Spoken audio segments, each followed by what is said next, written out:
L'air d'Alexandrie était saturé du parfum du jasmin et de la promesse muette de violence. Ce n'est pas l'histoire de la reine que vous connaissez tous, celle dont le nom résonne à travers les millénaires, mais celle de la sœur qu'elle a tenté de faire taire. Voici l'histoire d'Arsinoé IV, un nom que l'on voulait effacer des rouleaux de l'histoire, une mémoire que l'Égypte elle-même a conspiré à oublier. Avant de plonger dans les ombres de cette tragédie oubliée, dites-moi dans les commentaires d'où vous regardez cette vidéo. Votre regard, depuis l'autre bout du monde et à travers le temps, est essentiel pour maintenir en vie ces récits perdus. Le monde se souvient de Cléopâtre, la dernière pharaone d'Égypte, femme à la séduction légendaire et au génie politique, qui ensorcela deux des hommes les plus puissants de Rome. Mais l'histoire est une salle des glaces. Pour chaque reflet éclatant, il existe un coin sombre et caché. Dans ce coin se tient Arsinoé, la plus jeune fille de Ptolémée XII, une princesse qui osa défier la légende et dont le destin fut, à tous égards, bien pire. Regardez cette vidéo jusqu'à la fin, car vous serez choqué par la brutalité pure et le calcul politique qui mirent fin à sa vie, ainsi que par l'efficacité glaçante avec laquelle son histoire fut rayée des archives officielles. Pour comprendre Arsinoé, il faut d'abord comprendre la dynastie dans laquelle elle naquit. Les Ptolémées n'étaient pas égyptiens, ils étaient les descendants grecs de l'un des généraux d'Alexandre le Grand. Leur règne fut une affaire sanglante, incestueuse et traîtresse. L'arbre généalogique ressemblait moins à un arbre qu'à une liane vénéneuse, où frères et sœurs se mariaient, et où les rivaux étaient régulièrement empoisonnés, exilés ou exécutés. Tel fut l'héritage d'Arsinoé et de sa sœur aînée Cléopâtre. La cour d'Alexandrie était une cage dorée, un lieu de luxe inégalé et de paranoïa constante. Les Ptolémées avaient perfectionné l'art de la purge dynastique. Les murs du palais, construits grâce à la richesse du Nil, renfermèrent des secrets de meurtre et de trahison qui auraient fait rougir un empereur romain. Arsinoé naquit dans cette atmosphère de danger exquis, où le sourire d'un frère ou d'une sœur pouvait cacher un poignard et où une coupe de vin partagée pouvait être la dernière. Arsinoé vit le jour entre 68 et 63 AVTE J.C. Elle était la plus jeune fille d'une maison royale déjà fracturée par l'ambition. Enfant du palais, elle grandit dans l'atmosphère opulente mais étouffante d'Alexandrie, ville qui était alors le cœur intellectuel et culturel du monde antique. Le célèbre phare d'Alexandrie projetait un faisceau lumineux sur la Méditerranée, symbole du pouvoir ptolémaïque. Mais le vrai pouvoir dans son monde n'était pas la couronne égyptienne, c'était l'ombre grandissante de Rome. Rome n'était pas seulement un allié, elle était créancière, protectrice, et de plus en plus un maître impatient. Le père d'Arsinoé, Ptolémée XII, surnommé avec mépris le joueur de flûte, avait dépensé une fortune en pots de vin à des sénateurs et généraux romains pour conserver son trône.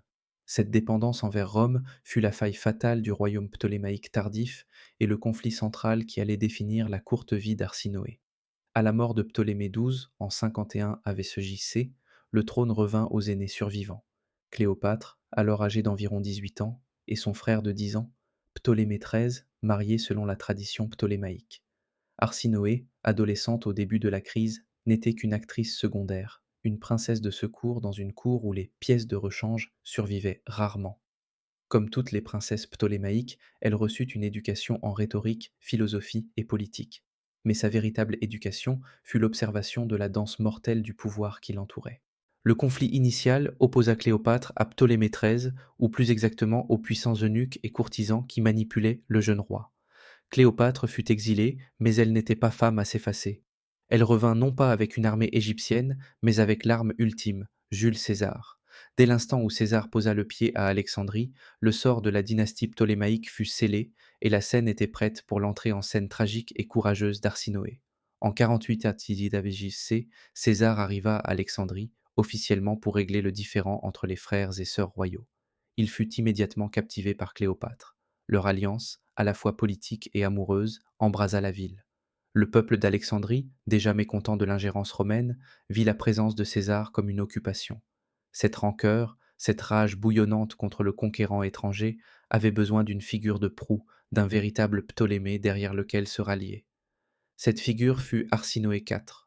Lorsque César assiégea le palais royal, Arsinoé, avec son tuteur et gardien ambitieux, l'eunuque Ganymède, saisit sa chance. Elle n'avait pas encore 20 ans, mais elle possédait le feu ptolémaïque et un farouche sentiment de destin royal. Elle parvint à s'échapper du palais, passant devant les gardes romains et les yeux vigilants de sa sœur, et rejoignit les forces égyptiennes qui se rassemblaient pour combattre les Romains. L'armée égyptienne, mélange de levées indigènes et de mercenaires aguerris, avait désespérément besoin d'un souverain légitime pour la diriger, quelqu'un qui ne soit pas souillé par l'alliance romaine. Ils proclamèrent immédiatement Arsinoé reine. Ce n'était pas un geste purement symbolique. Arsinoé devint de fait la souveraine de la résistance, le dernier espoir d'une Égypte indépendante. Elle devint corégente avec son frère Ptolémée XIII, mais c'était sa volonté, guidée par Ganymède, qui dirigeait l'effort de guerre. Imaginez la scène, une adolescente propulsée au rôle de commandante militaire, affrontant le général le plus redoutable que le monde ait jamais connu. La guerre d'Alexandrie ne se déroula pas dans des champs ouverts, mais dans les rues labyrinthiques de la ville. Ce fut un combat brutal au corps à corps qui transforma la capitale en un labyrinthe mortel. Arsinoé et Ganymède se révélèrent des adversaires redoutables. Ils ordonnèrent le siège des forces romaines, coupant leurs lignes de ravitaillement et, surtout, leur eau douce. Les Romains étaient coincés dans le quartier royal, leur situation devenant chaque jour plus désespérée. Les forces d'Arsinoé les affrontèrent dans des combats de rue incessants, une guerre d'usure permanente. La guerre d'Alexandrie ne fut pas une escarmouche rapide, ce fut une lutte désespérée et prolongée qui dura plusieurs mois. Et pendant un temps, Arsinoé fut en train de gagner. César lui-même fut plusieurs fois sur le point d'être capturé ou tué. Il dut prendre des mesures désespérées, dont la fameuse nage presque fatale pour échapper à la mort.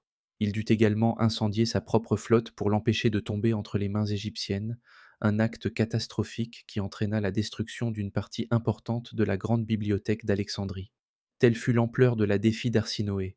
Elle força Jules César, le conquérant des Gaules, à lutter pour sa vie dans les étroites ruelles d'une ville étrangère et, ce faisant, détruisit involontairement l'un des plus grands trésors du monde. Le choc psychologique sur César dut être immense. Il était habitué aux victoires rapides et décisives. Pourtant, il se retrouvait cloué au sol par une armée dirigée par une jeune femme qu'il avait probablement considérée comme une simple fille. La ténacité d'Arsinoé transforma le conflit d'une simple opération de police en une véritable guerre, une guerre qui menaçait de ruiner sa réputation et sa vie. Le succès, cependant, reposait sur des bases fragiles. La cour ptolémaïque était un nid de vipères, et l'alliance entre la jeune reine et le puissant eunuque Ganymède finit par se briser. Les commandants égyptiens, lassés du contrôle autoritaire de Ganymède et peut-être voyant une opportunité de se concilier les Romains, se retournèrent contre lui dans un acte de désespoir politique. César libéra Ptolémée XIII, espérant semer la discorde dans les rangs égyptiens. Son calcul fut froid et précis. Les Égyptiens ne s'uniraient jamais pleinement derrière une reine quand un héritier mâle était disponible. Cela fonctionna. Les luttes internes et la confusion permirent au renfort longtemps attendu de César d'arriver. La marée de la guerre tourna définitivement. Le affrontement final et brutal eut lieu lors de la bataille du Nil en 47 têtes AVCJC. Les forces égyptiennes furent écrasées. Ptolémée XIII se noya dans le Nil en tentant de fuir, son corps alourdi par son armure d'or. Arsinoé, la jeune reine de la Résistance, fut capturée. Son sort était désormais entre les mains de sa sœur Cléopâtre et de l'amant de celle-ci, Jules César. Cléopâtre fut rétablie comme seule souveraine d'Égypte, co-régnant avec son plus jeune frère, Ptolémée XIV, âgé de 14 ans. Mais la menace la plus dangereuse pour son trône n'était pas morte, elle était prisonnière. Arsinoé, avec sa capacité avérée de commandement et sa légitimité au trône, représentait une bombe politique à retardement. César, toujours pragmatique, ne pouvait pas simplement exécuter une princesse ptolémaïque sans risquer de nouvelles troubles. Il avait un autre plan, plus humiliant, destiné à briser son esprit et à faire d'elle un monument vivant de la suprématie romaine. En 46 AVR JC, Jules César revint à Rome pour célébrer ses 4 grands triomphes, sur les Gaules, sur le Pont, sur l'Afrique et enfin sur l'Égypte. Ce n'étaient pas de simples parades, c'étaient des mises en scène soigneusement orchestrées de la puissance romaine, destinées à impressionner le peuple et à légitimer le pouvoir de César. Le triomphe égyptien fut le plus spectaculaire, un étalage éblouissant de richesses exotiques et de royauté captive. Au centre se trouvait la reine vaincue de la résistance.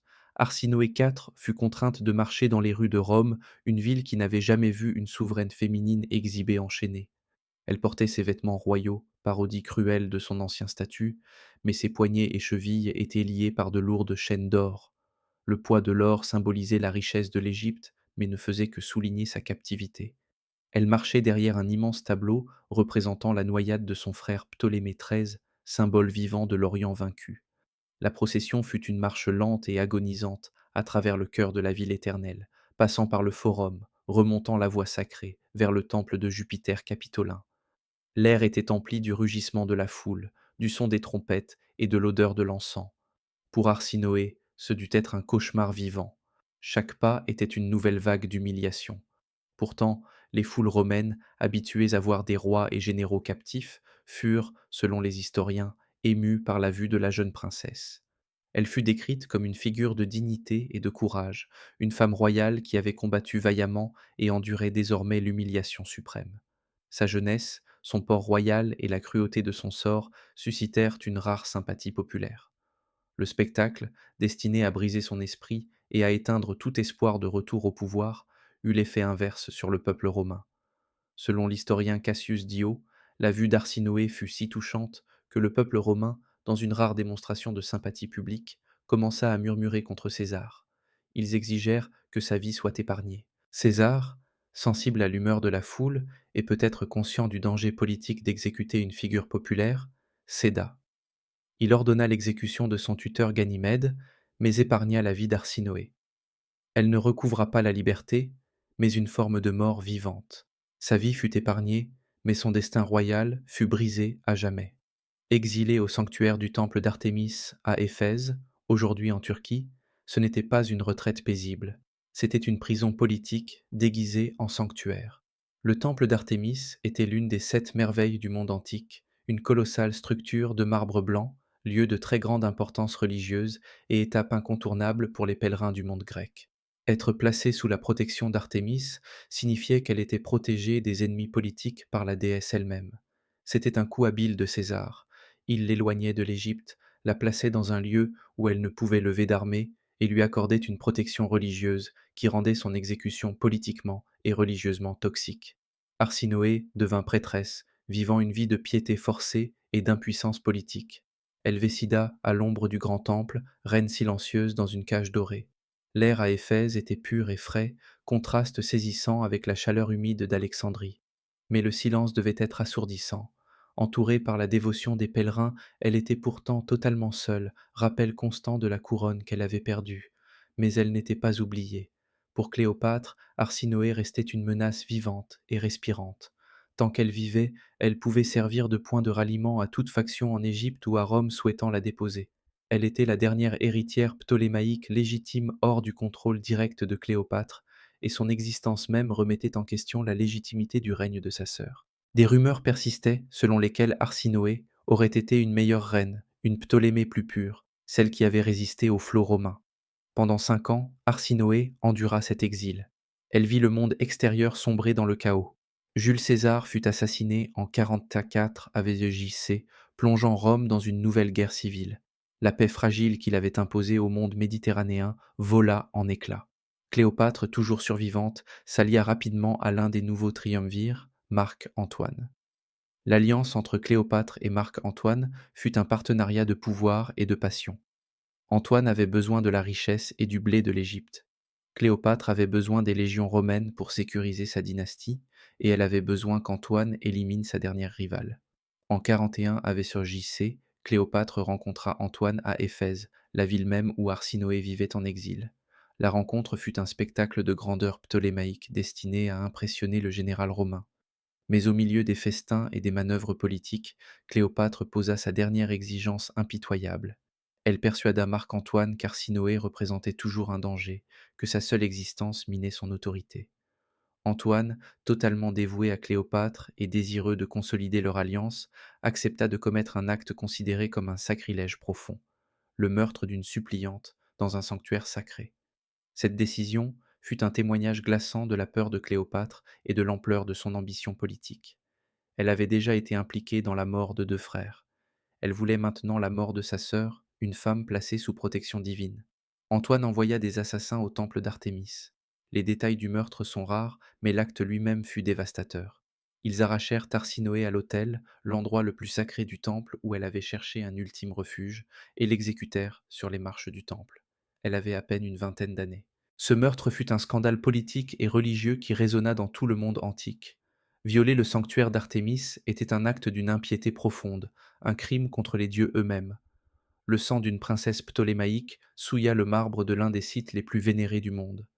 Ce n'était pas un empoisonnement discret dans un palais. C'était une exécution publique, brutale et sacrilège, destinée à envoyer un message sans équivoque. Le pouvoir de Cléopâtre était absolu et sa vengeance définitive. L'exécution d'Arsinoé IV fut une tache sombre sur la réputation d'Antoine, signe de sa soumission totale à la volonté de Cléopâtre. Ce fut un acte d'opportunisme politique qui coûta terriblement sur le plan moral et religieux. Pour Arsinoé, ce fut la fin brutale d'une vie marquée par la défi et la tragédie. Son sort fut pire que celui de ses frères morts au combat ou même de sa sœur qui choisit le suicide. Arsinoé subit l'humiliation ultime, exhibé enchaîné dans les rues de Rome, exilé dans une cage dorée et finalement assassiné sur un sol sacré, sur ordre de sa propre sœur et de l'amant de celle-ci. On lui refusa une mort héroïque, une mort politique ou même une mort discrète. On la tua d'une manière destinée à être une condamnation religieuse et politique définitive. Mais le pire destin fut l'effacement systématique de sa mémoire. Elle représentait une menace non seulement vivante, mais aussi morte. Son héritage fut donc démantelé, morceau par morceau, jusqu'à ce qu'elle ne soit plus qu'un murmure dans les annales de l'histoire. Les vainqueurs, Cléopâtre et Rome, conspirèrent pour l'enterrer non seulement dans la terre, mais dans le récit historique lui-même. Pourtant, le murmure persiste. Il est dans les fragments des historiens antiques, dans les ruines monumentales d'Éphèse et dans le débat scientifique actuel autour d'une tombe oubliée. Arsinoé est le fantôme dans la légende de Cléopâtre. Le rappel que l'histoire que nous connaissons est souvent celle que les vainqueurs ont choisi de raconter. Son bref et flamboyant moment de défi à Alexandrie, sa marche de la honte à Rome et sa fin brutale dans le sanctuaire d'Artémis témoignent d'une vérité cachée. La femme qui a failli vaincre Jules César n'était pas Cléopâtre, mais sa sœur oubliée. Son histoire est un puissant rappel que l'histoire ne concerne pas seulement ceux qui ont gagné, mais aussi ceux que l'on a fait taire. C'est l'histoire d'une jeune femme qui s'est battue pour sa couronne, a payé le prix ultime et dont la mémoire fut jugée trop dangereuse pour survivre. Si ce chapitre oublié de l'histoire vous a captivé, pensez à vous abonner. Nous nous consacrons à exhumer les récits non racontés, les mystères historiques et les vérités cachées que les récits officiels ont tenté d'enterrer. Appuyez sur j'aime et dites-nous dans les commentaires quels autres personnages oubliés vous voulez que nous ramenions à la vie. Merci d'avoir regardé.